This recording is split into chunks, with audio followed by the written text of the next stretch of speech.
জংলার যে কোনো গাছগাছরা দিয়ে আমরা চিকিৎসা করি মানুষের, যে কোনো বাতের ব্যথা, গ্যাস্ট্রিক, একশিরা, পাইলস, অশ্ব এবং নিঃসন্তানী, মানুষের অশান্তি থাকলে, সংসারে যে কোনো বালা মুসিবত, এগুলোর চিকিৎসা আমরা এই জংলার গাছগাছরা দিয়ে করি, এই একবার জেতা গাছ দিয়ে এবং গাছ দিয়ে ট্রিটমেন্ট গুলো হয়।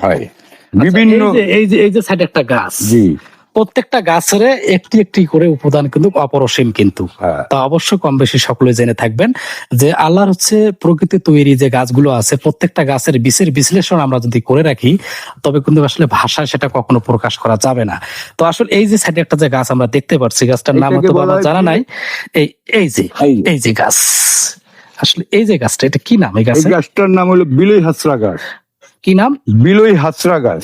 বিলই হাসরা গাছ। যে এই গাছটায় যদি এই গাছটা শিকড় খাওয়ানো হয়, যে কোনো পুরানো মানুষের যে ডিসেন্টারি থেকে সে মা পায়, এবং ডায়াবেটিসের যারা ইনসুলিন ব্যবহার করে তাদের ডায়াবেটিসের ইনসুলিন ব্যবহার করা লাগে না এই গাছের শিকড়ের রস খাইলে। আচ্ছা, এই গাছটা মানে যারা দেশ এবং বিদেশ থেকে যারা প্রতিবেদনটি দেখতেছে, গ্রামগঞ্জের মধ্যে এই গাছটা কোথায় পাওয়া যাবে? মানে এটা মাটির যে কোনো জায়গায় জঙ্গলে খোঁজ করলে বিলই হাসরা গাছটা পাওয়া যায়। যে কোনো জায়গায় মানে ঝাড় জঙ্গল থাকলে সেখানে বিলই হাসরা গাছটা স্মরণ করলে পাওয়া যায়। গাছটায় মারাত্মক উপকার হয় যাদের ডায়াবেটিসের এবং যৌন প্রবলেমেরও কাজ করে। এটার সাথে আরো দুই একটা গাছ মিক্সচার করে মেডিসিন বানাইয়ে খাওয়াইলে তাদের যৌন শক্তি চিরস্থায়ী থাকে।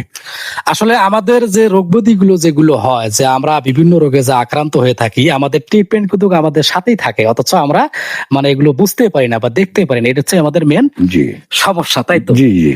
তো আসলে এই যে গাছের যে গুণাবলী আপনাদেরকে দর্শক আলোচনা করলো, তো অবশ্যই আপনারা চেষ্টা করবেন এবং আপনারা পরীক্ষা করে দেখতে পারেন। সকলে ভালো থাকবেন, সুস্থ থাকবেন, দেখা হবে নতুন একটি প্রতিবেদনে। আসসালামু আলাইকুম, ভালো থাকবেন। আসসালামু আলাইকুম।